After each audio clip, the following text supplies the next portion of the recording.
Perjalanan kehidupan dimulai sejak kanak-kanak dan akan terus berproses hingga dewasa. Layanan bimbingan dan konseling BPK Penabur Bandung hadir dengan semangat bertumbuh bersama untuk melayani Tuhan dari jenjang TK hingga SMA. Menyapa hati setiap siswa untuk menjadi teman diskusi dan berbagi.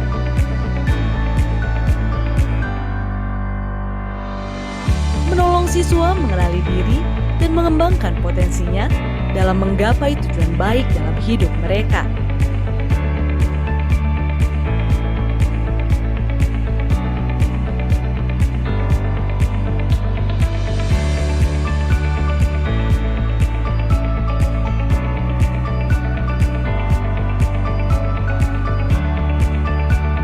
Layanan komunitas parenting penabur menggandeng orang tua melalui kelas parenting di YouTube dan Instagram, serta kelas Hope khusus untuk orang tua siswa BPK Penabur Bandung. Proses kehidupan membawa kita semua untuk bertumbuh bersama melalui in-house training, sharing session, dan komunitas yang mengembangkan kolaborasi dan empathic understanding. Guru BK pun mengalami pertumbuhan potensi dan spiritual. Layanan BK Digital turut memperlengkapi proses layanan konseling dalam pencatatan perkembangan siswa berkesinambungan, digital research, artikel sumber belajar, dan sebagainya. Pendidikan dan pengasuhan anak adalah tugas mulia dari Tuhan. Setiap kita dipanggil untuk membantu mereka menemukan tujuan baik dalam hidup mereka, seperti yang telah Tuhan persiapkan. Soli Deo Gloria, segala kemuliaan hanya bagi Tuhan. Iya, selamat siang Bapak Ibu semua yang sudah hadir dalam Zoom meeting ini. Selamat datang kami ucapkan di webinar Deteksi Dini Kesehatan Mental pada Anak dan Remaja. Nah, dalam rangka memperingati Hari Kesehatan Mental Sedunia bulan Oktober, maka kami mengadakan webinar ini khusus untuk Bapak Ibu guru hebat semua. Perkenalkan, saya Hana Irawati, saya guru BK SMAK 2 BPK Penabur, dan saya didampingi oleh rekan terkasih. Saya Gina Gustina, Sarjana Pendidikan Guru BK SMPK 5 BPK Penabur Bandung. Ya, kami menyambut Bapak Ibu semua dengan penuh sukacita. Kami sangat senang sekali bisa bertemu pada kesempatan ini dalam webinar ini secara online. Ya, nah, Bapak Ibu, sebelum memulai kita akan melihat dulu beberapa hal yang perlu kita sepakati bersama. Ya, silakan Ibu Gina. Baik, Bapak Ibu, sebelum kita memulai, kita akan sama-sama mengikuti tata tertib dari webinar ini. Yang pertama, mohon kesediaannya Bapak Ibu untuk penamaan. Zoom kita di-rename menjadi format jenjang strip nama. Contoh dari jenjang SD, strip, contohnya nama saya, nama Gina gitu ya. Tapi kalau misalnya Bapak Ibu dari instansi lain boleh disebutkan instansi. Contohnya gereja, kemudian nama Bapak Ibu, atau universitas, kemudian nama Bapak Ibu. Oke, yang kedua, silakan Bapak Ibu mengaktifkan kamera selama acara berlangsung dan mohon audio Zoom dalam keadaan mute selama sesi berlangsung. Dan silakan unmute secara mandiri ketika akan mengajukan pertanyaan. Selanjutnya, ketika Bapak Ibu ingin bertanya, silakan raise hand jika ingin bertanya secara langsung, dan kemudian atau menuliskan pertanyaan di kolom chat dengan format tanya strip pertanyaan. Itu tata tertib kita hari ini. Terima kasih Bapak Ibu. Dan kita akan memulai webinar kita pada siang hari ini dalam doa pembuka. Mari Bapak Ibu kita sama-sama bersatu hati dalam doa. Saya akan memimpin secara Kristiani. Tuhan Yesus yang baik, kami bersyukur karena pada siang hari ini Tuhan memberikan kami kesempatan untuk kami guru dari berbagai tempat mengikuti webinar deteksi dini masalah kesehatan anak dan remaja, kesehatan mental. Bapa di surga bersyukur untuk kesempatan ini, karena kami benar-benar guru membutuhkan kemampuan untuk dapat mendeteksi yang akan nantinya kami dimampukan untuk menangani dengan segera. Sehingga anak-anak kami yang mengalami permasalahan dalam gangguan kesehatan mental ini boleh terfasilitasi oleh kami, guru-guru yang hadir di sekitar mereka ketika mereka melalui proses pendidikan. Mari Bapak Engkau yang memberkati pembicara Dr. Sally yang Tuhan kirimkan untuk kami, boleh mengedukasi kami, Tuhan yang memberkati apapun yang sudah disiapkan, supaya segala sesuatunya boleh dapat tersampaikan dengan baik. Dan kami juga mau menyerahkan, kami Bapak Ibu Guru, baik kami dari instansi lain, baik kami orang tua, siapapun yang hadir saat ini Tuhan, boleh menerima informasi dengan baik, sehingga kami boleh menerapkannya dan kami boleh memberkati anak-anak yang Tuhan percayakan bagi kami. Terima kasih Tuhan, kami mau menyerahkan kegiatan webinar ini dari awal, pertengahan, dan akhirnya ke dalam tangan Tuhan. Di dalam nama Yesus, kami berdoa dan mengucap syukur. Amin. Amin. Ya, terima kasih Bu Gina. Bapak Ibu, sebelum mendengarkan penjelasan dari narasumber kita akan dengarkan terlebih dahulu sambutan yang akan disampaikan oleh Ibu Deborah Lili Miharja, Magister Pendidikan Magister Komputer, sebagai perwakilan dari Yayasan BPK Penabur. Kepada Ibu Deborah, saya persilahkan. Ya, terima kasih Ibu Hana dan Ibu Gina. Selamat siang Bapak Ibu guru hebat. Senang sekali ya kalau pada siang hari ini kita boleh bersama-sama mengikuti satu webinar yang diselenggarakan oleh BPK Penabur Bandung dalam rangka Hari Kesehatan Mental Sedunia. Yang terhormat Ibu Dr. Sally Iskandar, terima kasih untuk waktu dan pelayanannya boleh melayani kami di webinar tersebut ya. Juga saya ingin mengucapkan selamat datang kepada Bapak Ibu guru mungkin dari instansi lain yang juga mengikuti webinar ini selain dari BPK Penabur. Bapak Ibu, seperti kita ketahui biasanya kita sebagai guru hanya mentransferkan ilmu saja ya, mempersiapkan untuk mengajar, kemudian menyiapkan penilaian dan sebagainya, perangkat pembelajaran yang harus kita ajar. Ada satu sisi yang seringkali kita lupakan, yaitu bagaimana kita pun harus bisa memperhatikan mengenai kesehatan mental anak didik kita.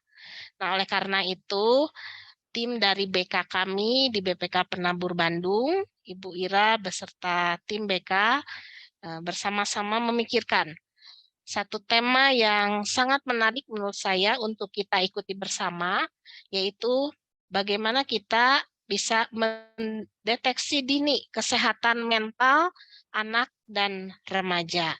Oleh karena itu, pada kesempatan saat ini, kiranya apa yang nanti akan kita dengarkan, akan kita simak bersama ini bisa membantu kita sebagai guru-guru di sekolah untuk bisa mengenali kesehatan mental peserta didik dan upaya yang dapat dilakukan sekolah untuk bisa mencegah terjadinya masalah kesehatan mental pada anak dan remaja. Kiranya apa yang akan kita ikuti bersama kali ini, Bapak Ibu, ini sungguh bisa memberikan wawasan yang baru untuk kita semua ya. Tidak hanya sekedar didengarkan, diharapkan kita bisa menerapkan dan mempraktekannya juga untuk menambah wawasan di dalam pelayanan kita ya, mendidik anak-anak kita.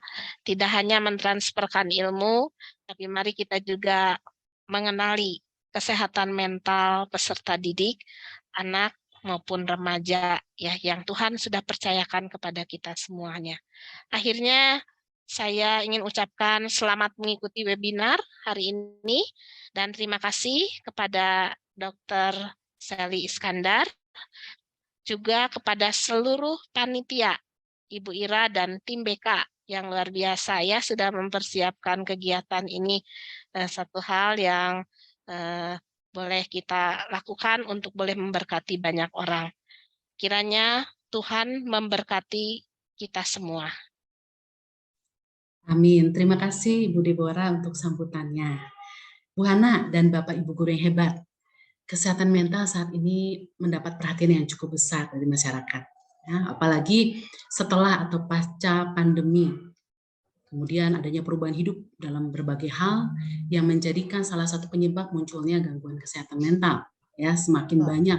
Bahkan anak-anak, anak-anak yang harusnya happy, remaja yang harusnya ceria, sekarang hidupnya mulai terdampak nih dengan adanya gangguan ini. Mungkin dari penggunaan HP mungkin ya ketika mereka menjalani PJJ, mungkin kan dari situ gitu ya. Bisa jadi Bu Kina. Iya. Iya, dengan banyaknya informasi juga mungkin ya Bu Kina ya yang disampaikan, yang disuguhkan di media sosial itu bisa juga menyebabkan anak-anak, remaja itu dengan mudah gitu ya menamai kegelisahan, kegalauan yang mereka alami itu dengan istilah-istilah yang mereka dapat dari medsos itu gitu kayaknya ya Bu ya. Betul, Ya. betul. Jadi ada, wah benar nih saya sedang ini, sedang itu gitu ya. Iya, nah, betul. Betul. Jadi kita sebagai guru perlu peka nih Bu Hana dalam situasi ini agar kita bisa menolong mereka. Dan hari ini BPK Penabur Bandung menghadirkan seorang narasumber yang akan menolong kita mendeteksi dini masalah kesehatan mental yang dialami para siswa kita, mulai dari TK, SD, SMP sampai jenjang SMA ya, sehingga kita dapat menangannya dengan tepat ketika kejadian demi kejadian kita temukan di lapangan. Iya, betul sekali Bu. Dan mari kita lihat siapakah beliau yang akan menjadi narasumber kita. Tadi sudah disebutkan oleh Ibu Deborah, Dr. Sally Iskandar. Nah, kita akan lihat Bapak Ibu sekalian kurikulum vitae dari Dr. Sally. Nah, narasumber kita adalah Dr. Sally Iskandar, begitu luar biasa, spesialis akupuntur, spesialis kedokteran jiwa, Magister Science dan PhD. Jadi narasumber kita terpercaya, memang sudah pakar di bidangnya, ya. Luar biasa sekali. Kemudian beliau juga aktif ya dalam kehidupan kesehariannya ya, pendidikan dokter di Universitas Pajajaran, kemudian program Magister Biologi dari IPB, spesialis akupuntur, kemudian PhD-nya dari Netherlands, psikiatri di Universitas Pajajaran, dan training lainnya juga, aktif dalam training lainnya juga, baik di dalam maupun di luar negeri. Pengalamannya luar biasa banget ya. Jadi Bapak Ibu, kalau ada pertanyaan-pertanyaan yang terkait dengan soal kesehatan mental ini kesempatan yang luar biasa ya. Mungkin bisa di next slide. Nah, profesinya sekarang adalah sebagai Kepala Program Studi di Universitas Pajajaran, masih aktif juga dalam penelitian, peneliti di Pusat Penelitian Fakultas Kedokteran Universitas Pajajaran, anggota Komite Etik Universitas Pajajaran, psikiater di Rumah Sakit Melinda II dan RSHS, serta anggota organisasi profesi. Wah, luar biasa. Selain itu juga menulis buku penanganan gangguan psikososial pada peserta didik Kementerian Pemberdayaan Perempuan dan Perlindungan Anak tahun 2020. Luar biasa sekali ya. Ya, kita Bu Hana, saya mau nyiapin buku dulu Bu Hana ya. Silakan. Ibu Bapak juga siapkan kertas untuk mencatat ya supaya kita betul. tidak melupakan Hal-hal yang penting ya Bu ya, supaya kita tidak lupa, sehingga apa yang harus kita lakukan ketika membantu peserta didik, anak-anak yang Tuhan percayakan sama kita udah siap nih. Tanpa berlama-lama, Bapak Ibu semua, saya serahkan waktu dan Zoom meeting ini ya kepada Dr. Sally, supaya Dr. Sally bisa menyampaikan sebanyak-banyaknya yang kita butuhkan. Mungkin disiapkan pertanyaan juga Bapak Ibu, sehingga nanti kita mendapat informasi yang banyak dari Dr. Sally. Silakan Dr. Sally. Terima kasih banyak Bu Hana, Bu Gina, seluruh panitia dari BPK Penabur, Bapak Ibu sekalian siang hari ini. Senang sekali saya bisa bersama-sama dengan pejuang-pejuang ini, sama-sama rekan guru, saya juga termasuk guru, yang saya rasa sangat penting ya peranan kita dalam membina anak didik ini. Karena banyak dari mereka yang tidak tahu, jadi kalau kita orang tua, terutama yang berdekatan dengan anaknya, banyak belum mengetahui informasi-informasi, jadi guru itu sangat-sangat berperan dalam perkembangan seorang anak. dari dulu saya ingat, dari saya TK sampai saya sekarang, dalam posisi sekarang sebagai guru juga, saya sangat mengingat guru-guru saya yang dulu pernah mendidik saya ya. Jadi sangat besar peranan mereka dan saya masih ingat hal-hal banyak memori yang sangat menyenangkan bersama guru-guru saya dan itu membuat saya bersemangat untuk menjalani hari-hari dan juga untuk belajar karena mengikuti teladan dari beliau-beliau. Izinkan saya untuk share dalam hari ini mengenai deteksi dini kesehatan mental pada anak dan remaja. Saya mungkin agak cepat aja supaya nanti lebih banyak harapannya lebih banyak tanya jawab sehingga lebih sesuai dengan apa yang diharapkan oleh semua yang hadir pada siang hari ini ya.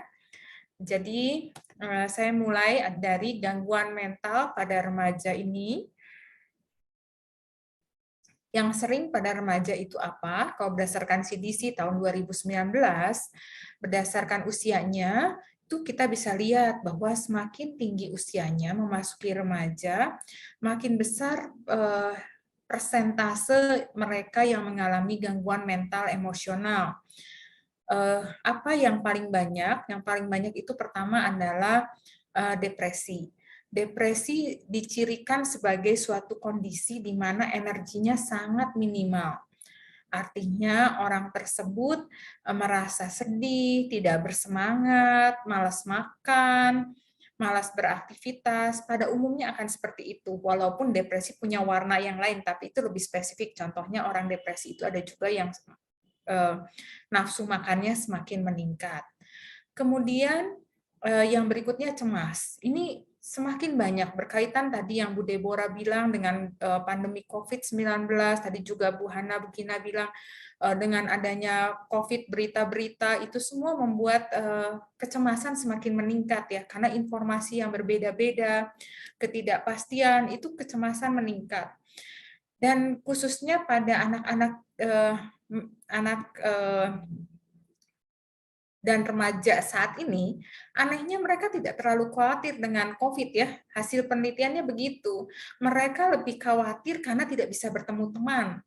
Khawatir karena tidak bisa eksis, tidak bisa menunjukkan kemampuannya, dan sangat khawatir untuk dinilai oleh orang-orang di sekitarnya. Jadi pengalaman praktek klinis saya sehari-hari menangani anak-anak dan remaja, itu sebagian besar karena mereka merasa khawatir tidak memenuhi harapan dari guru, dari teman-temannya, dianggap tidak mampu. Itu adalah hal yang terutama yang membuat mereka menjadi cemas. Padahal kalau dilihat dari nilainya, sebenarnya nilainya cukup baik. Dan gangguan perilaku ini yang cukup meningkat, salah satunya adalah nanti yang kita akan bahas, jadi permintaan dari Bu Ira juga, hanya banyak pesan yang menanyakan tentang banyak yang punya ide bunuh diri dan menyakiti diri sendiri.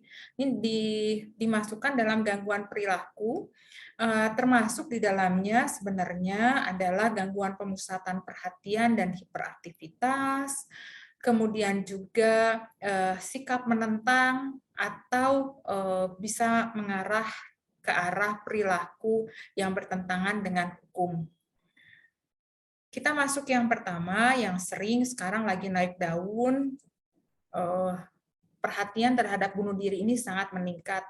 Jadi perlu dipahami yang namanya bunuh diri ini terdiri dari berbagai tingkatan. Ada upaya bunuh diri, ada perilaku menyakiti diri sendiri, ada perilaku bunuh diri yang memang mematikan, ada yang masih yang tadi ide bunuh diri tapi dibatalkan, kalau ini ide bunuh dirinya terus ada. Kemudian niat untuk melakukan bunuh diri, ada upaya bunuh diri dan bunuh dirinya sendiri. Dalam tahapannya sampai seseorang mengalami bunuh diri, itu ada tahapannya, mulai dari tahapan pramotivasi, di mana orang ini berpikir tentang kejadian-kejadian yang ada di sekitarnya. dia merasa nggak nyaman dengan lingkungannya, atau dulu ada kejadian hidup yang tidak menyenangkan. Hal-hal ini sering diingat kembali sehingga membuat seseorang merasa hidupnya sangat berat.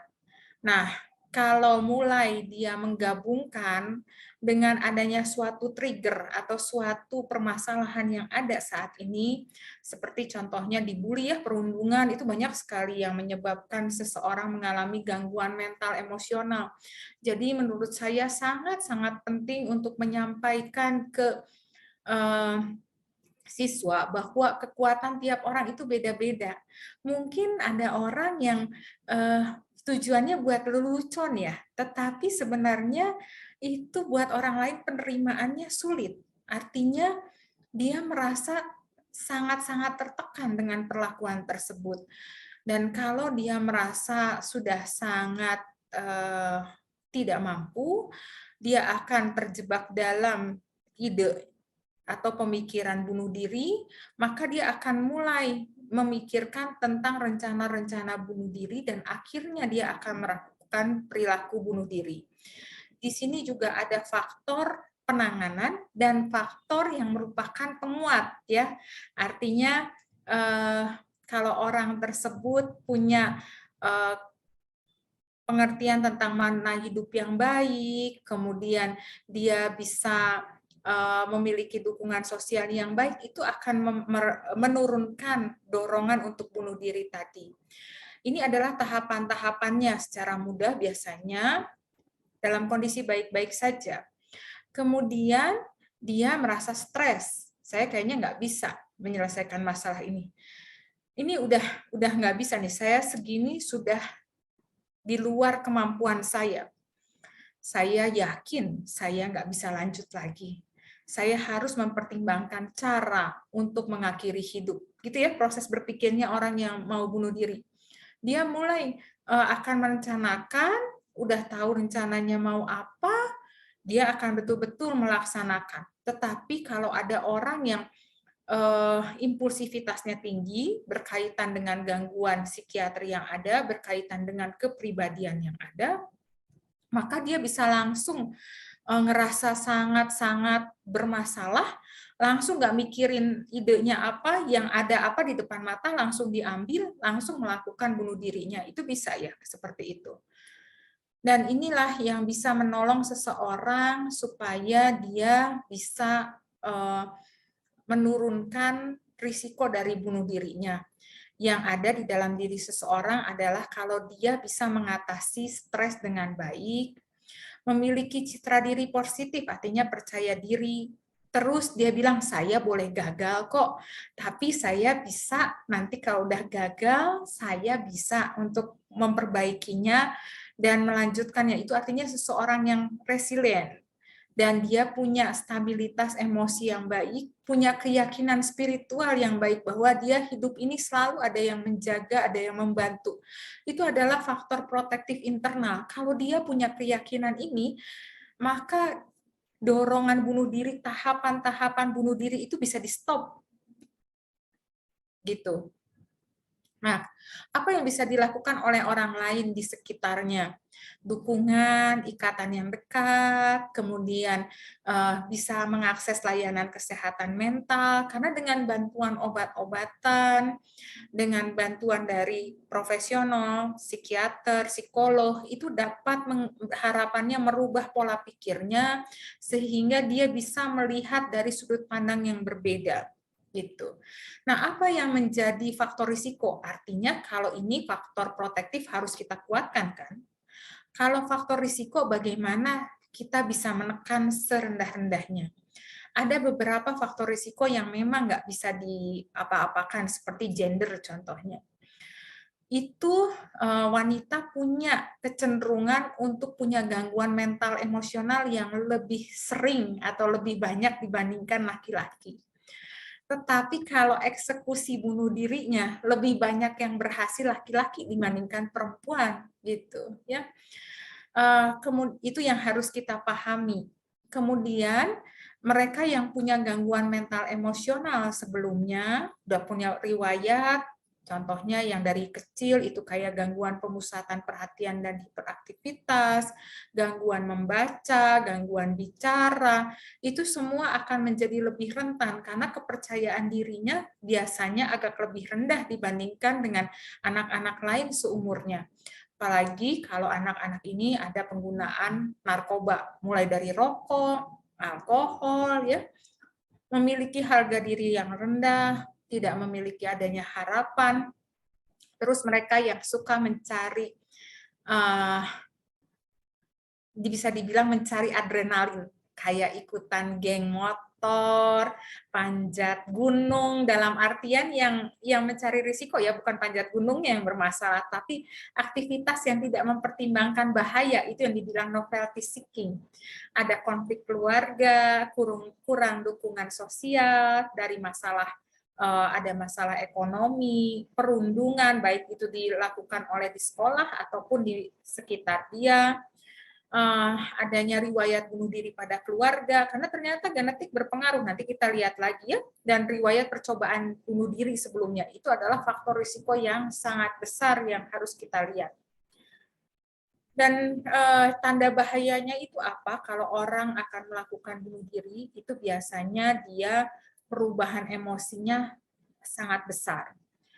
Tidurnya jadi susah tidur, lebih cemas, menarik diri, menulis atau bicara tentang kematian, merasa tidak berguna, merasa tidak punya harapan. Kalau ada orang-orang yang menampilkan perkataan, tulisan, memberikan tanda-tanda seperti ini betul-betul harus kita waspadai karena bisa sangat serius bahwa dia akan mengakhiri hidupnya.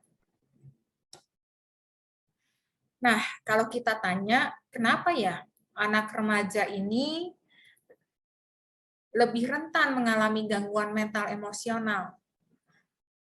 Kita bisa lihat ya tadi di grafiknya, kok aneh, makin usia remaja, kok malah makin besar gangguan mental emosionalnya. Harusnya kan mereka mendekati dewasa makin oke dong. Benar nggak? Jawabannya karena, satu, perkembangan otak pada remaja itu di tengah-tengah, di mana kematangan otak yang sempurna itu baru di usia 20-25 tahun. Otaknya baru sempurna. Otak itu baru bisa, maaf ya, saya otak itu mulai pematangannya dari otak bagian belakang. Saat umur dia 5 tahun, ini yang biru-biru itu artinya dia matang ya. Saraf-sarafnya mulai ada selubungnya, dia bikin jalur-jalur yang lebih cepat, kemudian yang tidak terpakai itu dibuang. Itu perkembangannya mulai dari sensoriknya, jadi melihat, mendengar, itu makin lama makin bagus. Nah, di usia remaja, dia itu perkembangannya sampai ke emosi. Otak bagian tengahnya bagus, bisa merasakan emosi, berbagai macam emosi. Tapi sayangnya, karena baru sampai tengah, belum sampai otak bagian depan, maka kemampuan otak bagian depan yang merupakan kita sebut sebagai executive function, itu berkendala. Apa sih peran dari executive function itu? Untuk mempertimbangkan benar dan salah, melakukan perencanaan, melakukan inhibisi. Artinya inhibisi itu kalau kita punya dorongan marah, gimana caranya supaya nggak marah gitu. Itu kontrol itu belum sempurna pada anak remaja. Jadi emosi itu kan yang biasanya sering menggerakkan seseorang. Dia dengan hormon yang berubah di remaja, tetapi bisa dibayangkan remnya belum oke. Ini saya rasa juga perlu diterangkan ke remajanya supaya mereka lebih aware terhadap kondisi dirinya. Dan juga dari teori perkembangan dari Erik Erikson disampaikan bahwa remaja itu dalam tahapan mencari identitas dan bingung dengan peran dirinya. Jadi di sini bisa dilihat pengaruh dari orang tua, guru itu minimal banget. Yang didengar itu teman-temannya, role modelnya BTS yang didengar, yang dilihat. Jadi kalau nggak bisa dapat tiket nonton konser BTS, wah udah bermasalah itu kalau buat anak-anak remaja. Soalnya figur idolanya yang sangat dia perhatikan untuk mencari identitasnya, itu yang sangat-sangat berperan di remaja. Dan mereka perlu kita bina dengan melihat itu, menggunakan pendekatan dari kelompoknya untuk terus mengarah ke arah yang lebih positif. Selain tahap perkembangan psikososial, ada juga teori tahapan perkembangan moral dari Kohlberg. Itu remaja dan dewasa itu adalah mulai dalam tahapan, kalau masih awal tuh anak-anak ya, melakukan sesuatu itu karena takut dihukum. Tapi harapannya, dengan makin dia remaja, dewasa, dia bisa memahami bahwa peraturan itu berguna untuk dia. Dia yang mau melaksanakan hal itu, bukan karena dorongan dari orang lain. Ini bisa dilakukan, bisa terjadi kalau kita memberikan role model. PR yang paling berat menurut saya sebagai seorang guru. Kalau ilmu mah baca, Google, segala macam informasi banyak banget. Gak susah jadi guru itu. Sekarang mau nyari PowerPoint, mau nyari apa, gak susah. Ini yang susahnya luar biasa. Menjadi role model, itu susahnya luar biasa. Karena apa yang kita bicarakan, itu harus kita lakukan. Kalau enggak, mereka tidak akan melihat itu sebagai sesuatu kebenaran yang mereka akan bilang, saya juga harus seperti itu gitu. Belum selesai kenapa remaja sekarang bermasalah. Belum selesai tantangannya. Mereka ini masuk ke dalam generasi Z. Karena tiap generasi beda-beda loh karakteristiknya. Kalau generasi Z ini, kita bisa sangat paham. Mereka itu rata-rata pinter-pinter banget deh. Kalau disuruh adu kepinteran, saya rasa saya kalah sama generasi yang sekarang. Pinter-pinter banget. Apalagi kalau yang berhubungan dengan teknologi. Instagraman, buka berbagai gadget gitu. Saya masih bingung-bingung kalau mereka mah, kok gini? Sangat mudah. Tetapi apa permasalahan di mereka? Karena tidak belajar proses. Mereka itu gampang buat jadi kecewa, gampang buat ingin selalu segala sesuatu itu instan. Itu yang jadi permasalahan di generasi ini. Kalau dulu kita mau makan pisang goreng, ngambil dulu pisangnya atau beli dulu di warung, ngelihat ibu motong pisangnya, ngebuka pisangnya, dipotong-potong, bikin adonannya, nyiapin minyaknya, ngegoreng. Kalau sekarang enggak, ngambil HP, pesen go something, grab something, datang pisang goreng. Jadi kalau nggak cepat, nggak dapat respon yang cepat, bingung mereka gitu. Itu yang membuat permasalahan yang sangat besar. Dan tadi juga Bu Gina sama Bu Hana udah menyampaikan bahwa mereka ini sangat terhubung dengan sosial media. Orang lain ngapain, liburan di mana, nonton apa, itu sangat bisa diakses, bisa dilihat. Permasalahannya apa? Permasalahannya kalau dia ngerasa dia tidak sebaik, tidak seberuntung teman-temannya, ketinggalan dari teman-temannya, maka mereka akan lebih mudah tertrigger. Banyak yang konsul, dalam kondisi gangguan mental emosional, saya tanya kenapa? Karena mereka bilang, saya tertrigger, teman-teman saya sudah bisa ini dan itu, saya belum. Begitu. Atau keluarga ini liburan ke situ, saya di rumah aja. Hal-hal yang seperti itu yang akan menyebabkan kendala.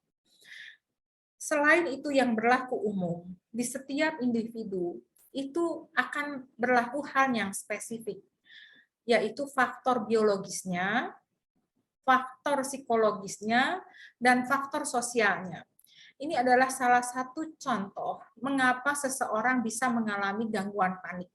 Itu karena di faktor biologinya ada permasalahan di saraf-sarafnya, ada permasalahan di neurotransmitter atau zat kimia otaknya. Di faktor psikologisnya ada ketakutan atau sensasi tubuh yang kurang nyaman, ada kepribadian yang memang pencemas, dari faktor sosialnya dia tidak punya orang yang dekat dari dia secara kecil gitu, yang bisa menyebabkan kelekatan, kemudian juga ada lingkungan yang kurang baik. Semua ini akan mengganggu sistem di dalam otak sehingga menimbulkan gejala-gejala. Jadi kalau seseorang mengalami stres, stres itu diartikan segala sesuatu yang bisa merubah keseimbangan di dalam tubuh. Maka tubuhnya ini akan bereaksi mulai dari ujung kepala sampai ujung kaki. Karena mengaktifkan semua sistem yang ada di otak. Dan itu dari otak ada saraf yang mengatur ke seluruh tubuh. Belum lagi ada faktor-faktor psikologis seperti kemampuan dia berpikir, emosinya, komunikasinya, dan ada faktor-faktor di luar seperti pengasuhan, nilai-nilai, sistem pendidikan, dan lain-lain. Itu akan membuat seseorang dengan stres yang tidak ditangani dengan baik akan semakin terpuruk, semakin berat, sehingga menjadi gangguan mental emosional. Sebagai contoh, dia cemas, nggak buat PR, atau cemas mau ujian, belum belajar dengan baik, sehingga nggak masuk. Tidak masuk menyebabkan ketinggalan pelajaran, makin nggak bisa, makin nggak tahu, makin cemas. Makin cemas, makin nggak bisa konsentrasi, makin tidak memenuhi tugas-tugasnya. Orang yang cemas jadi menarik diri, sulit bergaul, mau ngomong juga nggak bisa terkendali kata-katanya, dipandang aneh, lebih cemas lagi, lebih menarik lagi, lebih menarik diri lagi, sehingga bisa dilihat downward spiral ini seperti apa dalam kehidupan mereka. Nah, khususnya dalam acara siang hari ini, bagaimana peran guru dalam mengatasi gangguan mental emosional? Ini terutama bagaimana menciptakan suasana belajar yang menyenangkan. Karena kalau suasana belajarnya menyenangkan, maka tentu stresnya bisa lebih minimal dan mereka bisa lebih aktif dalam belajar. Bagaimana mahasiswa ini bisa lebih berperan, kemudian juga bagaimana bisa menjadi contoh, role model, membantu siswa untuk mengenali diri dan merancang masa depan serta memberikan dukungan. Kalau saya mengajukan ini ya, hal apa yang perlu dilakukan. Di sini peran utamanya ada guru BP. Kemudian ada wali kelas, guru-guru yang lain, dan guru PJOK. Jadi kalau ada yang mengalami gangguan mental emosional dari psikiater atau psikolog, dia lapor ke guru BP, harapannya kerahasiaannya bisa tetap dijaga, tetapi dia bisa mendapatkan dukungan, sehingga wali kelas guru lain dapat memberikan perhatian atau dukungan yang spesifik mungkin yang hanya dibutuhkan untuk anak ini. Kemudian juga bisa menerangkan ke seluruh siswa untuk bisa secara umum lebih mengenali kelebihan dan kekurangan dirinya, serta menciptakan lingkungan belajar yang menyenangkan. Contohnya bisa mengenali hal-hal mana yang sensitif, kemudian bagaimana sebisa mungkin bisa menghindari perundungan, kata-kata yang tidak nyaman, mungkin walaupun itu lucu, tapi coba cari lucunya yang lain gitu, yang jangan memperolok-olok seseorang gitu ya. Mengajari hal seperti itu saya rasa sangat-sangat penting terhadap siswa. Dan kemudian siswa ini semua bekerja sama sebagai suatu tim. Tim dari, kan ini temanya sangat keren ya, well-being campaign. Bagaimana seluruh siswa ini adalah sebagai pahlawan kesejahteraan untuk semuanya. Dengan cara apa? Bisa mengenali teman-temannya kalau mereka bermasalah, memberikan informasi kepada guru, kemudian guru juga nanti akan berusaha untuk lebih membina, dan akan menyampaikan ke guru BP jika memang belum terkendali, dan kemudian harapannya nanti akan menginformasikan juga kepada keluarga. sehingga dapat mendukung dia dalam terapi ke profesional dan memberikan bantuan-bantuan lainnya ya. Walaupun ini juga banyak bisa langsung dari guru PP ke seluruh siswa itu juga bisa, dan dari bagaimana juga bisa dari teman-temannya umpamanya juga mendukung sehingga siswa yang bermasalah itu merasa menjadi lebih nyaman. Jadi perlu dijelaskan bahwa setiap peserta didik itu membutuhkan kegiatan pencegahan. Jadi kalau bisa diterangkan bahwa setiap orang pasti punya kelebihan dan kekurangan, setiap orang pasti beda satu sama lain, dan yang penting juga nih untuk mereka, nanti saya akan terangkan lebih lanjut, bahwa kondisi fisik sangat berpengaruh terhadap kondisi mental. Dan juga untuk peserta didik yang membutuhkan kegiatan pendampingan, itu bagaimana kita bisa melihat ada tidaknya perubahan dalam waktu kurang lebih 2 minggu. Kalau dalam 2 minggu pendampingan ini belum banyak perkembangan, berarti perlu dikonsulkan kepada ahlinya, gitu ya. Dan mereka yang memang sudah konsul dengan ahli, dan itu juga perlu dukungan di dalam sekolah supaya bisa semakin mengoptimalkan kembalinya rasa percaya diri dan fungsi-fungsinya.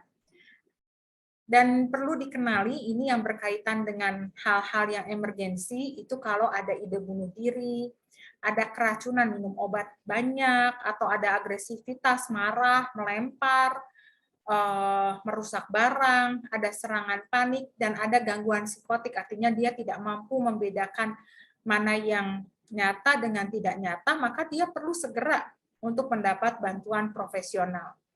Dimulai dari pelaksanaan hal-hal yang bisa membantu secara fisik, karena fisik yang baik, yang bugar itu akan membuat mental seseorang menjadi baik juga gitu.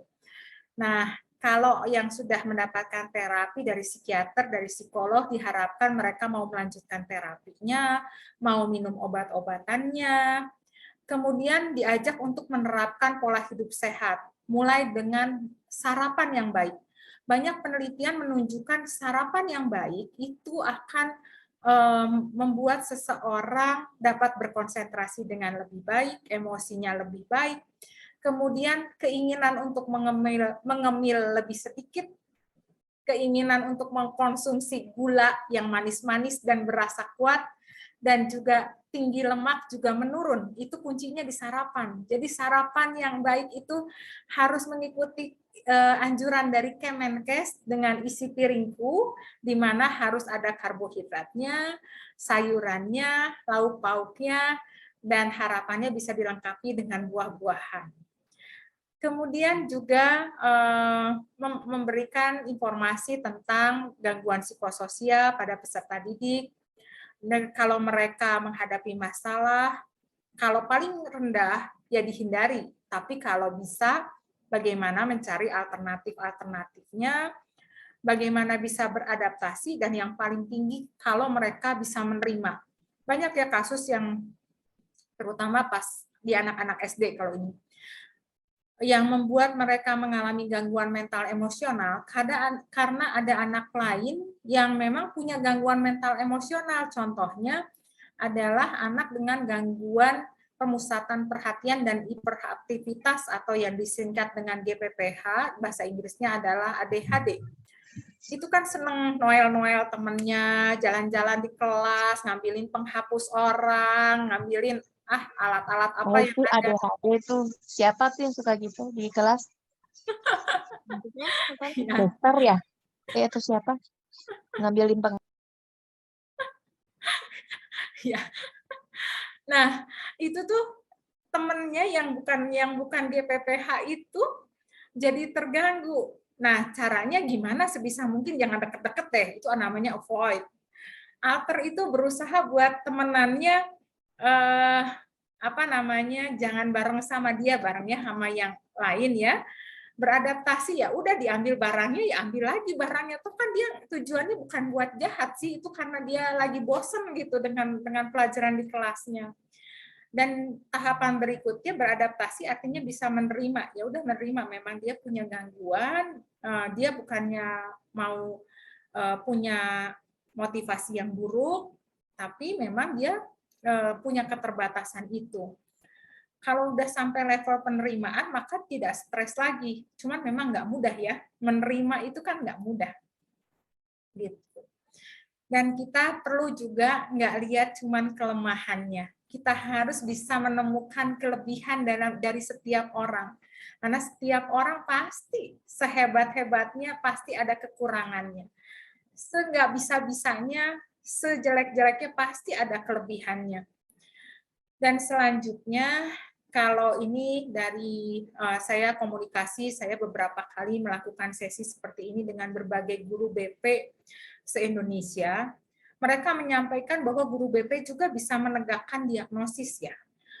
Tetapi yang dimaksud kalau di diagnosis dokter sama psikolog, psikiater sama psikolog, diagnosisnya itu beda, bukan diagnosis yang ada sama dengan guru BP. Diagnosisnya kalau di kami ini mengacu pada ICD dan DSM. Itu aja ya, cuman menyampaikan bahwa terdapat perbedaan dalam hal tersebut. Dan bisa disampaikan bahwa perlu sekali terapi secara teratur, karena kalau tidak akan menyebabkan kerusakan otak yang lebih lanjut. Karena kalau zat kimia di otaknya tidak seimbang, tidak diobati, maka itu sel-selnya akan rusak. Rusak dia sudah terbukti dari berbagai banyak penelitian menunjukkan bahwa memang otaknya itu berkendala. Salah satu contohnya ini dari di jurnal Molecular Psychiatry tahun 2018 ya.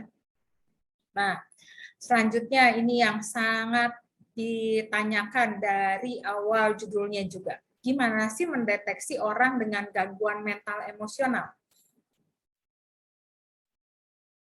Yang dilihat patokannya sangat mudah. Yang pertama lihat, ada gangguan fungsi perawatan diri atau enggak. Perawatan diri itu artinya tidur, makan, mandi, berpakaian, itu adalah perawatan diri. Kalau tidurnya kebanyakan, tidurnya kurang, tidak bisa tidur, berubah pola tidurnya, siang tidur, malam bangun, itu berarti gangguan di fungsi perawatan dirinya. Kalau orang makan terus atau nggak mau makan, ngemil terus, berat badannya naik terus, itu gangguan perawatan diri. Atau kebalikannya nggak mau makan, itu juga gangguan perawatan diri. Yang berikutnya lagi adalah fungsi psikologis, artinya bagaimana dia berhadapan dengan emosi dia. Bisa nggak dia mengatur emosinya, bisa nggak dia menyampaikan idenya dengan baik gitu ya. Tetapi sebenarnya ini adalah fungsi tambahan, karena kalau hal ini bermasalah, pasti fungsi sosial dan fungsi pekerjaannya bermasalah. Kalau fungsi psikologis ini belum bisa terlihat dengan jelas, minimal lihat dari fungsi sosial dan pekerjaannya. Kalau fungsi sosialnya dia menarik diri, atau dia malah segala dikomentarin di media sosial, itu berarti fungsi sosialnya kemungkinan ada permasalahan. Fungsi pekerjaan, sebagai siswa dia harus mengerjakan tugas, nggak boleh terlambat, kerjasama dengan temannya baik. Kalau hal ini terganggu dan waktunya sudah lebih dari 2 minggu atau berlangsung dalam 3 hari berturut-turut dalam seminggu terakhir, itu berarti harus segera ditata laksana. Ya, itu yang penting buat dideteksi secara dini. Kadang-kadang dia fungsinya masih bagus, tetapi terjadi kemunduran dibandingkan fungsi sebelumnya. Ini juga merupakan suatu tanda.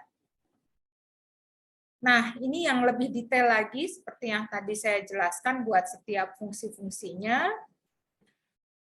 Kemudian dia itu dinilai. Nilainya kayak nilai secara global aja. Kalau dia udah turun sedikit aja fungsinya, sebaiknya cepat ditanya, ada apa sih kamu? Kok kelihatannya sekarang lebih ngantuk di kelas? Kok sudah beberapa kali kelihatan datangnya terlambat gitu ya? Kalau dia turunnya udah sampai 87,1, maka udah ada gangguan ringan yang menetap, maka itu sebaiknya dilakukan konsultasi dengan psikiater dan psikolog. Ini tandanya seperti apa? Yang dibilang nilainya bagus 191. Bisa melakukan semua tugas dari sekolah dan memiliki hubungan yang baik dengan teman dan keluarga. Kalau yang perlu pendampingan, perlu latihan, itu cuman yang kalau sedikit cemas saat presentasi, kalau nggak berdebat dengan teman, paling hanya ditanya, apa sih yang membuat cemas, kenapa berdebat dengan teman, rata-rata fungsinya bisa segera perbaikan ke 191 lagi. Nah, kalau yang 87,1 ini gejalanya ringan,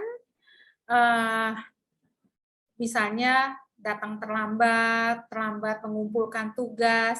Nah, ini sebaiknya kalau sudah dilakukan pendampingan selama 2 minggu belum ada perbaikan, sebaiknya sudah dirujuk di yang 87,1 ini. Apalagi kalau yang sudah ada ide bunuh diri, itu nilainya udah di sini ya. Kalau udah betul-betul melakukan percobaan bunuh diri, itu udah di angkanya 20/11, udah sangat rendah nilainya.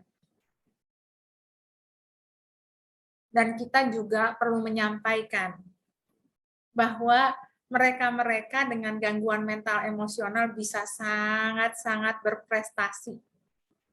Ini tokoh-tokoh dunia yang sangat-sangat luar biasa, tetap bisa berprestasi walaupun memiliki gangguan mental emosional, supaya stigmanya menurun, supaya mereka mau mencari bantuan. Karena kalau stigmanya tinggi, dicap orang yang nggak mampu, anak yang nakal, anak yang nggak bisa, anak yang lemah, mereka nggak mau cerita dong kalau mereka punya masalah.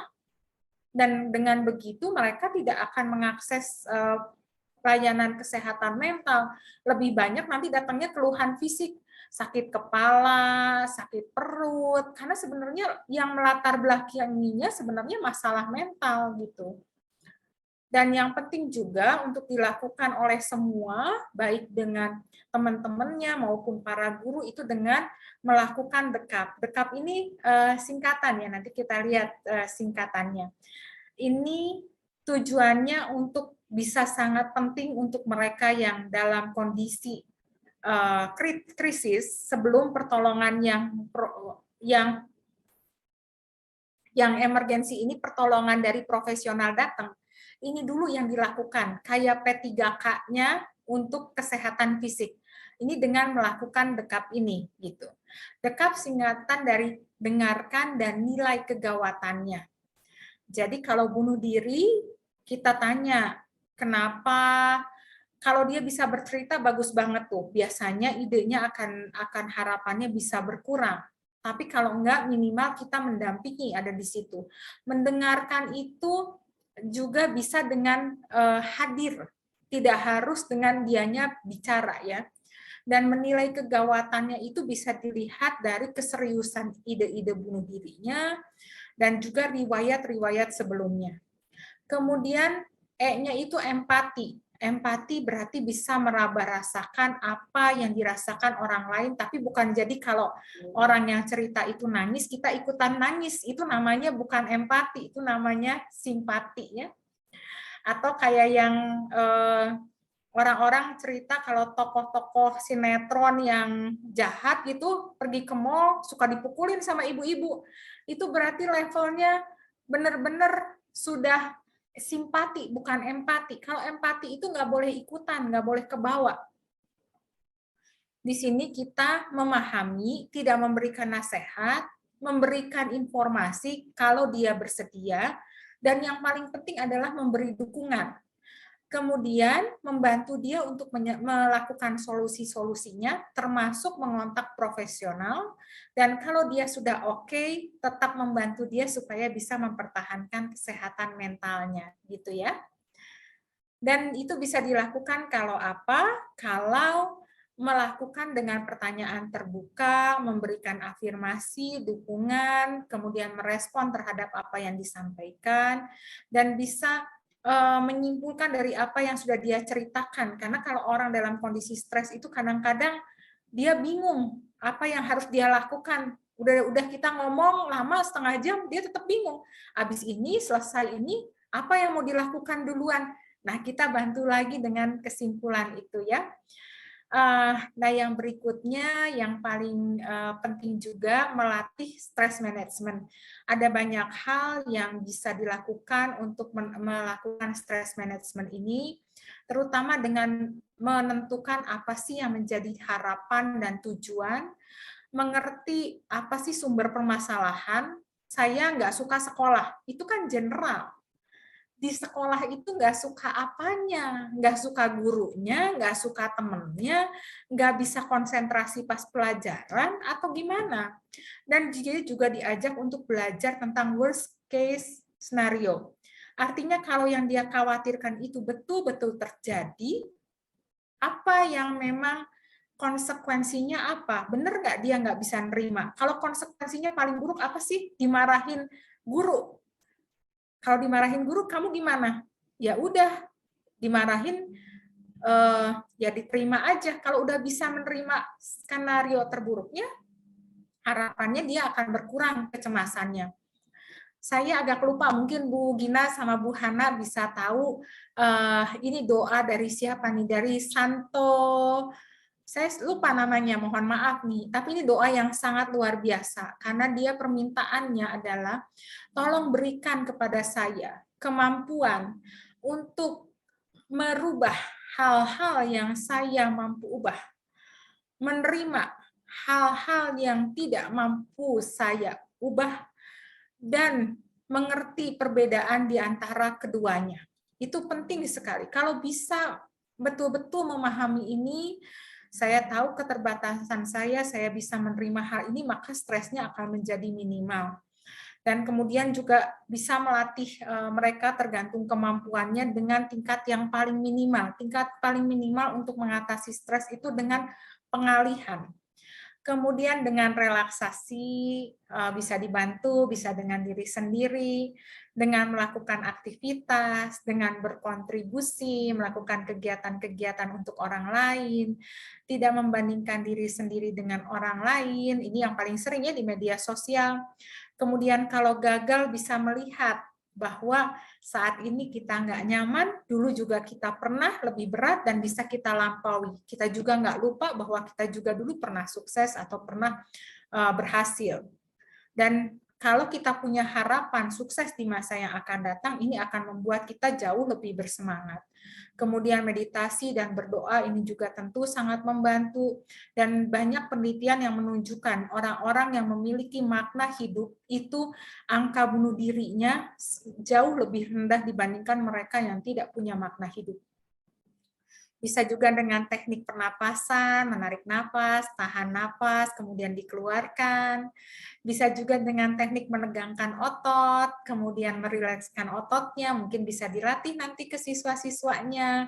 Bisa dengan butterfly hug atau simulasi bilateral ya, nepuk-nepuk, itu juga membantu untuk menurunkan stres, membayangkan tempat yang aman, membayangkan siapa saja orang-orang yang mendukung kamu dengan lambang dari tangan ini siapa saja, membayangkan tubuh ini bagian mana yang nggak nyaman, bagian mana yang perlu relaksasi, kemudian bisa dalam bentuk permainan, contohnya dengan balon air ini di kegiatan olahraga mungkin bisa seperti itu, dan juga mengenali kejadian-kejadian yang positif, membayangkan hal-hal yang positif, olahraga, outbound, kegiatan-kegiatan kelompok, itu juga harapannya bisa mengurangi stres pada siswa. Saya rasa itu detailnya nanti bisa dibaca di buku ini. Demikian presentasi dari saya. Terima kasih.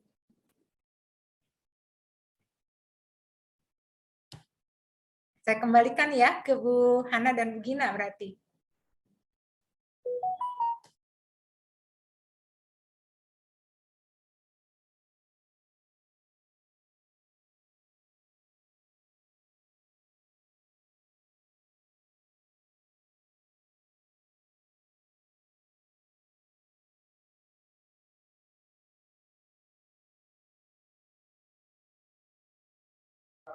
Oke, mohon maaf. Dokter Sally tadi terkunci ya mic-nya ya. Mungkin tadi di all-nya ya dipasang. Oke, Bapak Ibu, luar biasa ya Dokter Sally sudah membukakan dari awal sampai akhir apa yang mulainya bagaimana pribadi-pribadi remaja kita yang mengalami gangguan kesehatan mental ya sampai ke akhirnya bagaimana kita bisa menjadi pendamping.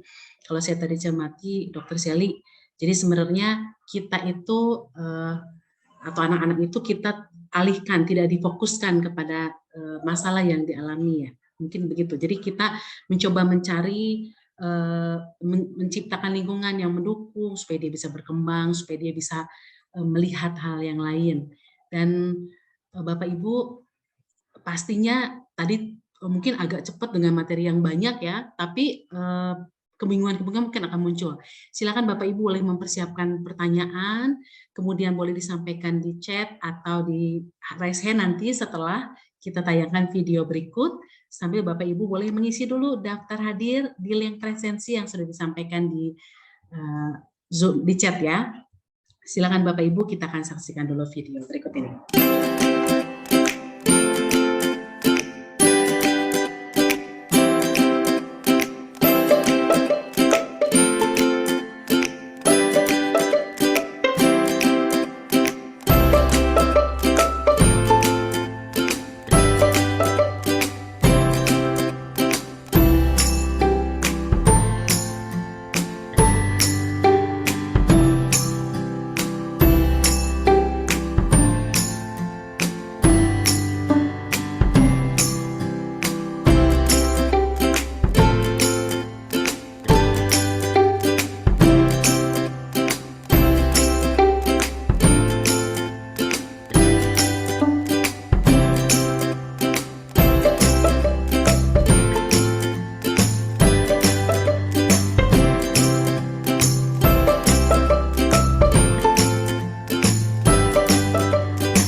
Baik, silakan Bapak Ibu, barangkali ada yang mau bertanya secara langsung, tapi sebelumnya di sini sudah ada direct message ya. Bu, saya mau bertanya, ini karena direct saya tidak sebut ya Dokter Sally namanya ya. Ada peserta didik saya kelas 2 SD, laki-laki, dari awal masuk sekolah onsite sampai sekarang hampir setiap hari menangis. Alasannya tidak bisa mengerjakan tugas. Kemudian belum mendapatkan worksheet juga. Pernah karena tidak membawa buku pelajaran menangis histeris. Dan seringkali ketika menangis berkata ingin mati saja. Wah, baru kelas 2 SD dia. Ingin mati saja, ingin pingsan. Ketika disampaikan kepada orang tua, tanggapannya seolah-olah seperti hal tersebut hanya hal biasa yang tidak perlu dikhawatirkan karena masih kecil. Pertanyaan saya, hal seperti ini apakah dianggap biasa karena masih kecil? Begitu Dokter Sally. Saya persilakan Dokter. Baik, terima kasih. Ya, ini sering jadi kendala ya, karena pemahaman orang tua yang sangat minimal tentang gangguan mental emosional, dan saya rasa sudah ada juga ya webinarnya buat orang tua. Moga-moga hal ini jadi membuka wawasan pada orang tua. Gangguan mental emosional itu perlu dikenali secara dini. paling mudah bisa kita sampaikan ke orang tua dibandingkan dengan anak-anak pada umumnya. Itu kan pertama ya, yang bisa kita tahu ini anak ada gangguan atau enggak, pasti kita membandingkannya dengan anak-anak seusianya. Kemudian kita tentu ingin anak kita bahagia.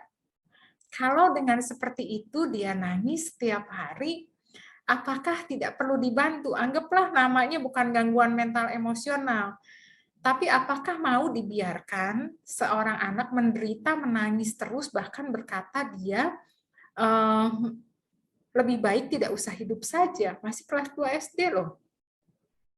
Ya, kemungkinan besar kalau ceritanya seperti ini, kemungkinan besar ya, tapi sekali lagi harus diperiksa. Yang paling sering itu berkaitan dengan gangguan pemusatan perhatian dan hiperaktivitas. Jadi dia memang sering susah konsentrasi, susah konsentrasi itu gini, orang tua kadang-kadang menganggap anaknya nggak susah konsentrasi, karena pengertian susah konsentrasinya itu hanya untuk hal-hal yang tidak disukai. Jadi kalau hal yang disukai nggak ada masalah tuh buat dia berjam-jam ngerjain apa yang dia sukai. Anggaplah main game atau pelajaran yang sangat dia sukai, bahasa Inggris gitu ya. Tapi kalau yang pelajaran dia nggak sukain, biasanya rata-rata sih paling sering anak-anak tuh ceritanya matematika paling sering. Itu 20 menit aja nggak bisa dianya, memang nggak bisa. Walaupun dia mau ya. Terus saya sampai dengar cerita-cerita pasien tuh sampai sedih-sedih banget loh. Sampai dipukul pakai panci anaknya itu supaya mau belajar. Karena dianggapnya anak nakal kan nggak mau belajar. Itu buktinya karena dia menang apa ya? Dia anaknya ini sekarang udah SMP. Menang perlombaan kayak olimpiade sebangsa kayak gitu tuh bisa menang. Jadi orang tuanya merasa kalau anaknya nggak bisa matematika itu karena nakal anaknya, nggak mau belajar anaknya. Padahal gangguan pemusatan perhatian dan hiperaktivitas itu pengertian utamanya, salah satu gejala utamanya itu adalah bisa konsentrasi di hal yang dia suka dan tidak bisa konsentrasi di hal yang dia tidak suka. Gitu. Terus dia ini karena kayak gitu, kesel sama diri sendiri loh seringnya. Kalau dia udah kesel sama diri sendiri, menyalahkan diri sendiri, sering cemas, sering sedih. Kalau udah cemas, udah sedih, ke yang lainnya semua pasti berpengaruh. Semakin nggak bisa konsentrasi, semakin sering ngecek-ngecek sesuatu, atau malah sekalian jadi memang terlupa membawa sesuatu, saking cemasnya, saking sedihnya, saking udah nggak bisa mikirnya, kayak blocking gitu. Ya, jadi sangat perlu dibawa ke profesional, dan penting sekali guru mengerti tentang hal ini dan menerangkan kepada orang tuanya dengan bahasa yang awam ya, yang lebih bisa diterima oleh orang tua. Kalau belum jelas, silahkan buat ditanyakan lagi ya. Baik, terima kasih Dokter Shelly. Jadi ini perlu dulu ya, dicek dulu ya, dengan cara kita memberikan pengertian kepada orang tuanya supaya tidak berkelanjutan, akhirnya benar-benar mengalami gangguan kesehatan mental. Iya. Oke, ada pertanyaan lagi, Wana? Pertanyaan yang direct message ke saya juga. Oh iya, Dr. silakan. Shelly. Ya, ini ada yang menanyakan bagaimana dengan pola tidur yang terbalik, dokter? Kan tidak selalu disebabkan karena gangguan mental emosional. Ada anak yang dia mengatakan merasa lebih optimal belajar di malam hari.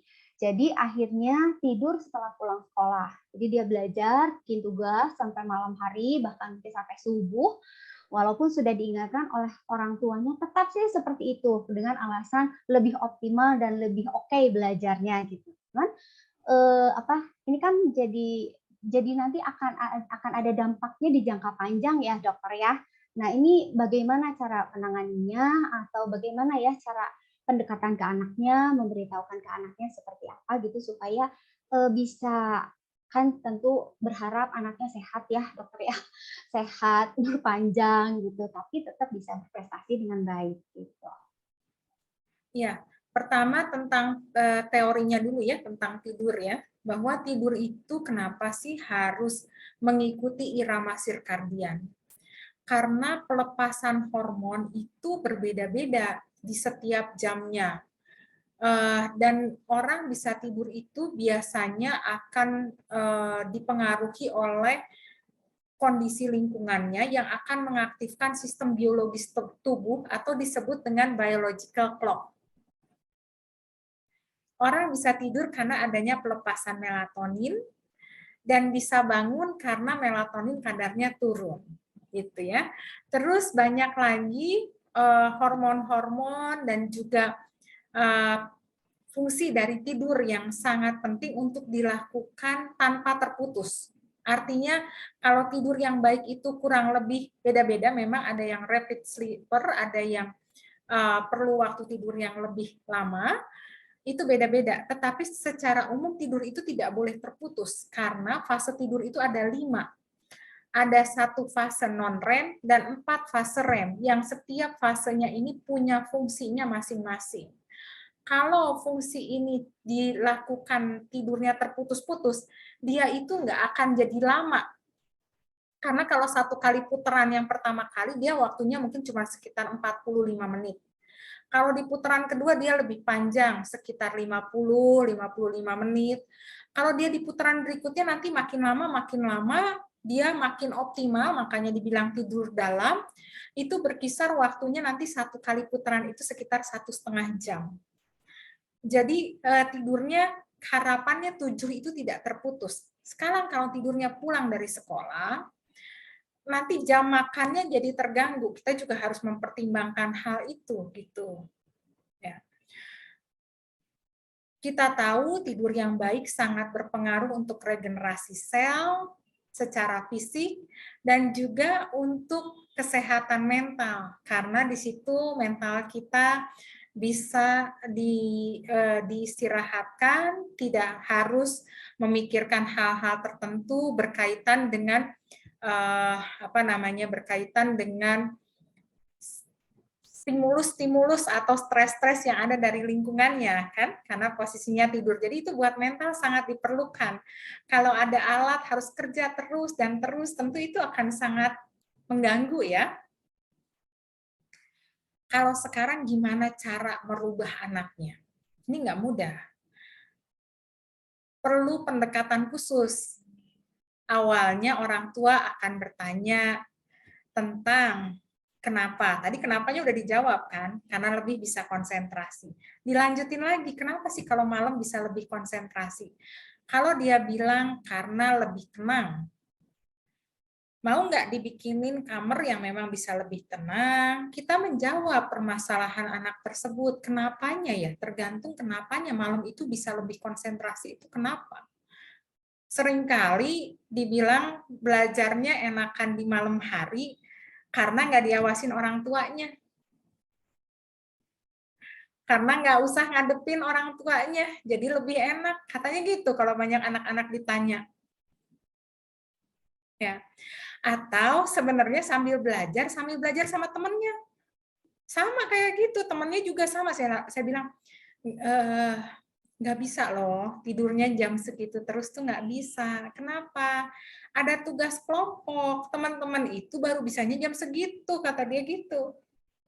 Nah, ini yang perlu lagi buat disampaikan pengawasan dari guru untuk lihat juga ya murid-muridnya ngantuk nggak di kelas gitu ya, dilihat segar atau tidak kan gitu. Itu cara yang pertama buat merubah. Artinya kita memahami dulu kenapa dia seperti itu dan berusaha menjawab apa yang jadi kebutuhan dia. Nggak ada alasan lagi dong kalau umpamanya dia bilang ribut sih kalau siang-siang, kalau kita udah sediain memang ruangan yang tenang. Kalau umpamanya dibilang orang tuanya ganggu terus, janji deh, papi, mami nggak akan masuk ke ruangan, nanti baru pas lagi makan malam baru ketemu. Bikin kesepakatan tergantung dari usia umur anak ya. Kalau yang kayak gini sih ceritanya biasanya udah SMP atau SMA lah, pasti bisa diajak buat bikin kompromi, bikin kesepakatan bersama gitu. Yang ketiga, itu menimbulkan motivasi. Artinya seperti yang kita lihat dari perkembangan moral tadi dari Colbert. Bagaimana bahwa dia merasa itu kebutuhan dia, bukan kebutuhan orang tua. Cara itu bisa dilakukan dengan apa? Dengan teknik yang namanya wawancara motivasi. Wawancara motivasi ini adalah satu teknik konseling, di mana seseorang diharapkan bisa bingung. Bagusan gini apa bagusan gitu ya? Dan dia memutuskan sendiri mana yang terbaik buat dirinya. Intinya sih gitu. Jadi kalau dia di wawancara motivasi itu ada 5 tahapan utama. Prakontemplasi, dia tidak melihat sama sekali kerugian dari tidur malam, tidur subuh, gitu, terus tidur lagi siang. Dia nggak ngelihat kerugian dari itu. Itu namanya tahapan prakontemplasi. Di tahapan kontemplasi, dia bisa lihat ada untungnya, ada ruginya, tidur dengan pola begitu. Tahapan berikutnya dimasukkan ke tahap preparasi. Dia udah yakin, iya sih, ini memang banyak ruginya saya tidur kayak gitu. Saya ngerasa ada perubahan di kesehatan fisik saya, kebugaran saya, konsentrasi saya. Nah, dia akan mulai mencari tahu tidur yang benar itu kayak gimana sih caranya supaya bisa lebih optimal. Dia akan masuk ke tahap 4, yaitu aksi. Dia akan betul-betul mulai melakukannya. Dia ini nanti kalau umpamanya udah aksi, merasa lebih nyaman, menyukainya, dia akan lanjut ke tahapan rumatan. Ya, kalau ada nanti hal yang berubah lagi, dia bisa balik lagi ke tahapan prakontemplasi. Dan juga bisa muter balik, udah di tahapan preparasi, bisa balik lagi ke tahapan kontemplasi dan tahapan prakontemplasi, bisa balik arah gitu. Jadi tergantung dari hambatan dan faktor pendukungnya. Jadi kalau orang tua bisa menerapkan ini, guru bisa menerapkan cara wawancara motivasi ini, harapannya bertengkar dengan anaknya lebih sedikit. Walaupun harus nyiapin sabarnya yang banyak ya, sebelum ngomong sama anak itu harus latihan dulu, tarik napas, keluar napas, dipahami dulu, baru bisa ngomong. Kalau nggak susah, pasti nantinya jadinya berantem. Iya, betul Bu. Terima kasih Dr. Sally. Berarti kalau ini ternyata ada kaitannya dengan orang tua, yang ngobrol lah ya dokter, orang tua dengan anak. Tapi kalau ternyata anak ini tidurnya karena ada kerja kelompok dengan teman, karena tidur teman-teman juga semuanya tidurnya subuh, berarti di situ peran guru juga perlu ada ya dokter ya, supaya anak-anak itu tidak dibiarkan atau tidak dibiasakan untuk tidur subuh, tidur tengah malam, karena itu juga akan memberikan dampak untuk jangka panjang ya dokter ya. Betul. Iya, terima kasih dokter. Ini kayaknya masih banyak pertanyaan yang berikutnya. Iya, ini banyak yang sekali. perlu dijelaskan. Kita Iya. coba yang pakai yang everyone dulu ya, Bu Hana ya. Iya, silakan. Ini ada yang bertanya, apakah keinginan bunuh diri itu bisa menular, dokter? Ya, pertanyaan yang sangat menarik. Karena banyak yang bilang gangguan mental itu sebenarnya menular. Saya rasa ada benernya, ada enggaknya juga gitu ya. Karena kalau namanya menular itu kan kayak COVID, itu kan menular ya. Tapi memang orang terpengaruh ya bisa jadi terpengaruh gitu ya. Jadi kalau kita lihat tadi kenapa seseorang bisa mengalami gangguan mental emosional, kita bisa lihat faktornya biopsikososial. Ya. Sosialnya ini kalau banyak dan menjadikan itu sebagai hal yang biasa, itu nanti berubah tuh budaya, suatu budaya atau suatu yang dijadikan norma, dijadikan aturan tuh bisa bergeser gitu. Dari situlah letak kata menularnya. Menurut pendapat saya kayak gitu. Jadi kalau orang sebentar-sebentar bunuh diri, sebentar-sebentar bunuh diri, jadi kayak yang biasa ya. Jadi yang itu, tapi bukan artinya jadi menular kayak COVID gitu, bukan. Tapi karena perubahan penerimaan sosial, jadi dia menjadi lebih mendapatkan ide, lebih mudah untuk menyampaikan hal tersebut, lebih juga kayaknya bisa mencoba, seperti itu menurut pengertian saya. Mangga ya, kita diskusi ya, kalau ada yang nggak setuju juga boleh. Karena bukan berarti saya yang selalu benar atau saya yang paling tahu semua, enggak ya. Silahkan kalau ada masukan dan saran juga. Betul, Bu Dokter. Jadi mungkin kalau diucapkan terus kan otak kita juga menerima ya, berulang-ulang, akhirnya tertanam. Jadi sebuah, oh ya itu memang ide yang bagus gitu ya mungkin ya. Jadi itu mungkin bukan berarti menularnya dekat-dekat tanpa bicara akhirnya nempel enggak ya. Oke. Ada lagi Bu Hana nih.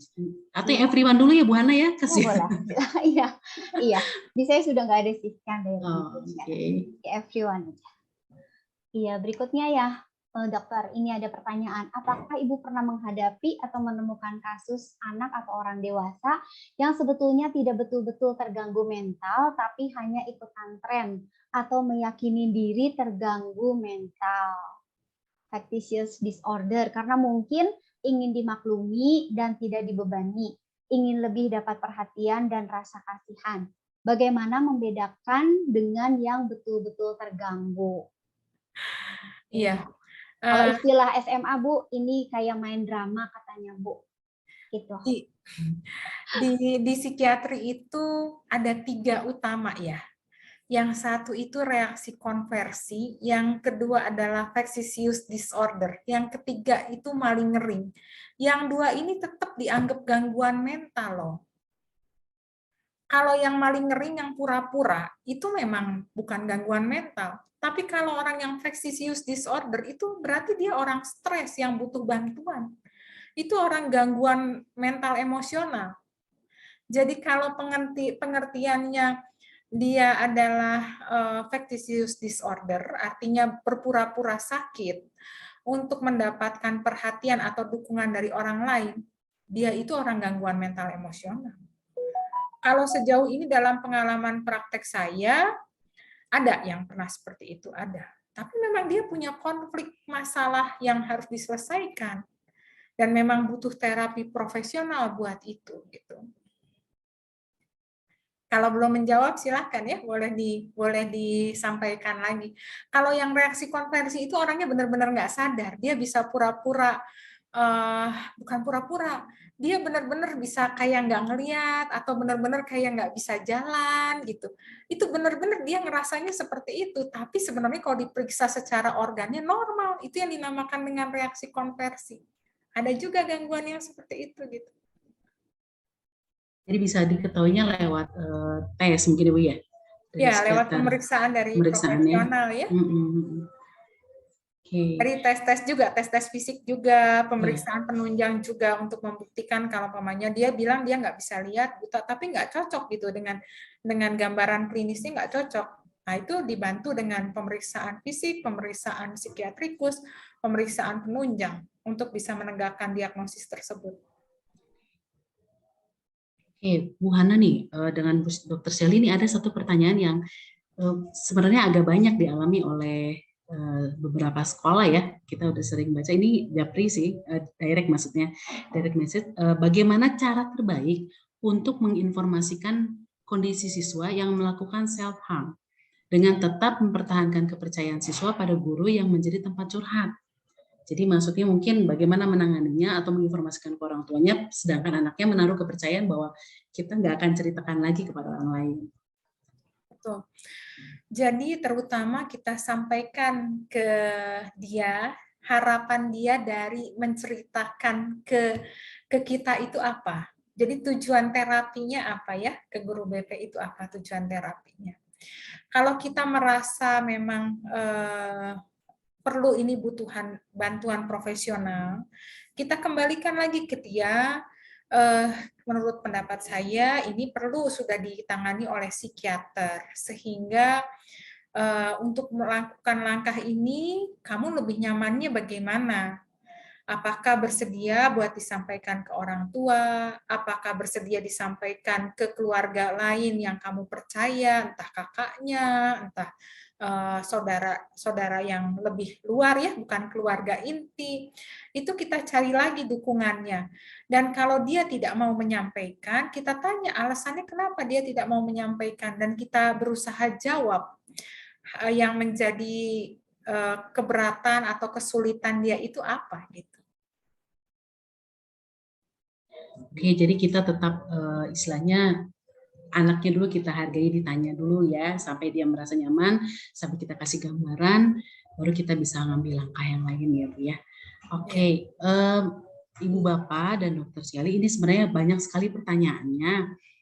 Di direct juga banyak ya, tapi waktu kita sudah mau habis. Jadi tidak apa-apa, kita sudah punya grup WA ya.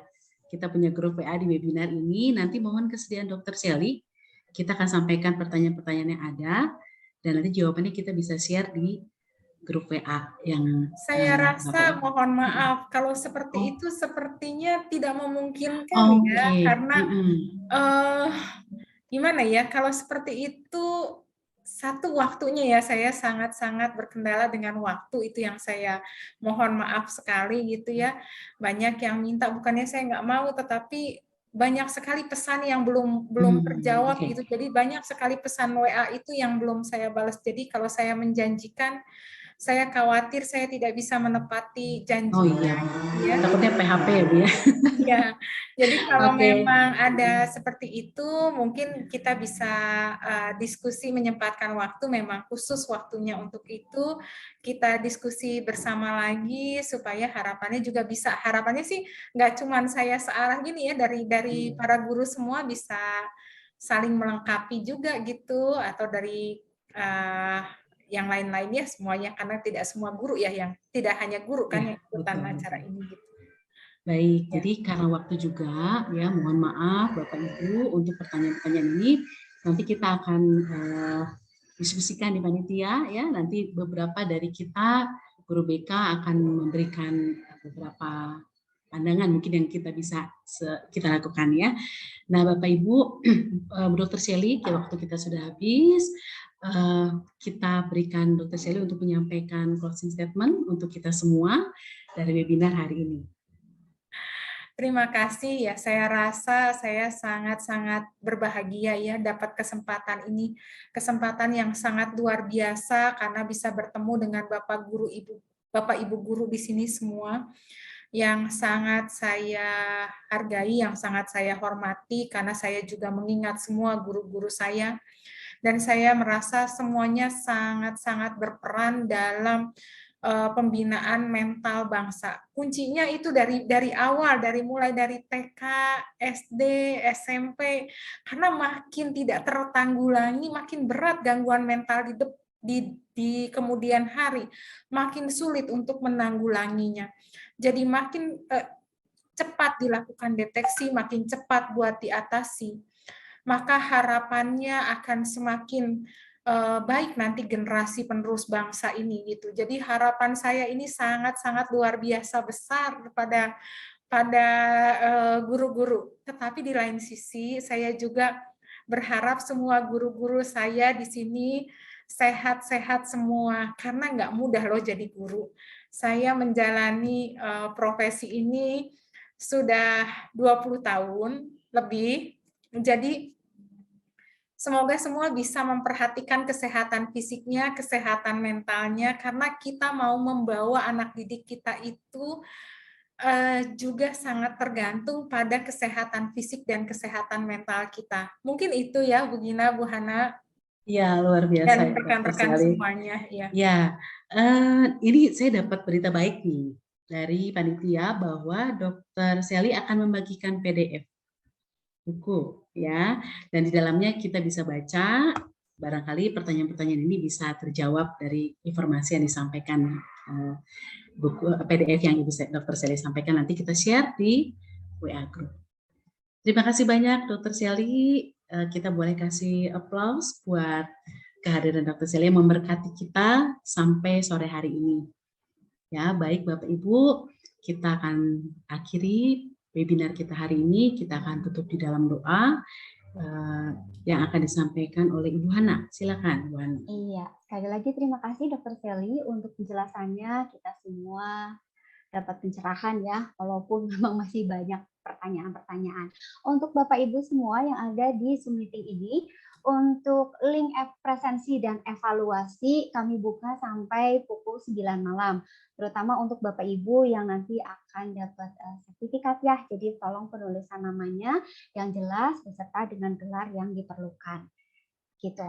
Mohon untuk bisa mengisi link evaluasinya sehingga kami juga bisa memperbaiki diri untuk webinar atau pembekalan-pembekalan yang akan kami lakukan di waktu-waktu yang akan datang. Ya. Iya, waktunya sampai jam 9 ya Bu Hana ya? Iya, betul. 9 malam ini. Sampai jam 9 malam ya Bapak Ibu, kami tunggu untuk masukannya. Kemudian nanti setelah kita berdoa, jangan keluar dari Zoom dulu ya Bapak Ibu, kita akan foto bersama dulu ya. Baik. Mari kita berdoa, kita mau bersyukur pada Tuhan buat pimpinan dan penyertaan Tuhan dalam webinar sore hari ini. Bapak di surga, kami bersyukur Tuhan buat sore hari ini Tuhan sudah menyertai dan sudah memberkati kami walaupun dalam waktu yang sangat singkat Tuhan, tapi kami bersyukur kami boleh mendapatkan hal-hal yang baru, pembekalan-pembekalan yang baru yang memperlengkapi kami sebagai guru-guru untuk kami bisa memperhatikan, bisa membantu setiap anak-anak didik yang sudah Tuhan percayakan kepada kami, mulai dari TK sampai SMA Tuhan, mulai dari anak-anak yang masih sangat muda sampai ke tingkat remaja, Tuhan kami tahu semuanya yang harus kami lalui, harus kami hadapi, tidaklah mudah, tapi kami percaya Tuhan lewat setiap guru-guru yang mau belajar, setiap guru-guru yang mau diperlengkapi, kami bisa membantu setiap anak-anak untuk bisa melewati proses demi proses dalam perjalanan kehidupan mereka, terutama untuk anak-anak didik kami supaya mereka semua sehat mental, bukan hanya sehat secara fisik Tuhan, tetapi sungguh mental mereka boleh kuat dan mereka bisa menjadi anak-anak bangsa yang bisa memberkati bangsa dan negara Indonesia ini. Terima kasih untuk Dr. Sally yang sudah memberkati kami dan kami berdoa Tuhan yang akan memberkati dengan kesehatan dan kekuatan dimanapun Dr. Sally berada bisa menjadi berkat dan membantu begitu banyak orang-orang yang membutuhkan pertolongan. Terima kasih untuk setiap guru-guru yang boleh hadir, yang boleh bergabung dalam Zoom meeting ini. Dan kami percaya juga Tuhan yang akan memberikan kesehatan dan kekuatan, kemampuan dari Tuhan untuk kami bisa berkarya, kami bisa menjadi berkat buat anak-anak didik. Terima kasih Tuhan, sebentar kami akan berpisah satu dengan yang lain. Tuhan yang akan tetap lindungi kami, Tuhan yang tetap beserta dengan kami dalam segala aktivitas yang akan kami lanjutkan setelah webinar ini berakhir. Di dalam nama Tuhan Yesus kami berdoa dan bersyukur. Haleluya. Amin. Ya, jangan keluar dulu ya Bapak Ibu. Kita open cam dan nanti saya minta Miss Rahel untuk bisa screenshot. Ya. Oke. Boleh mungkin Bapak Ibu menyiapkan kameranya. Saya akan foto dari slide pertama.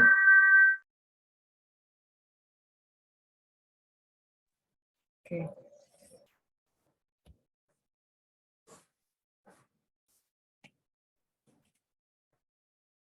Slide kedua.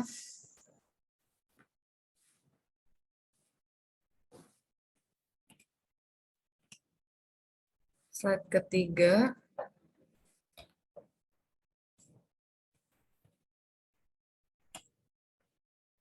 Slide keempat.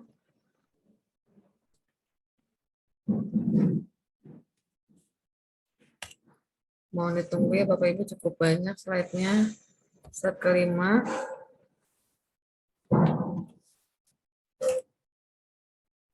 Slide keenam.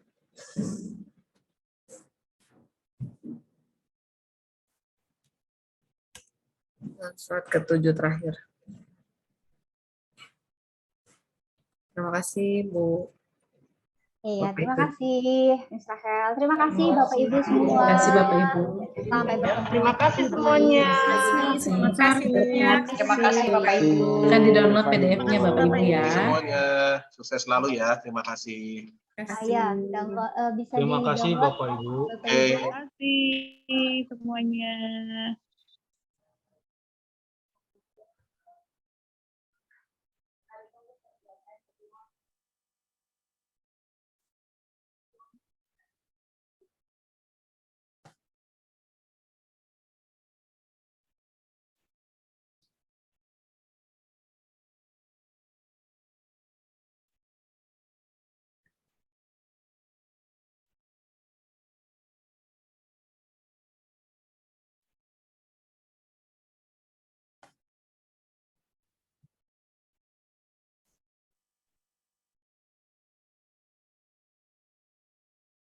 Saya sudah boleh izin pamit juga?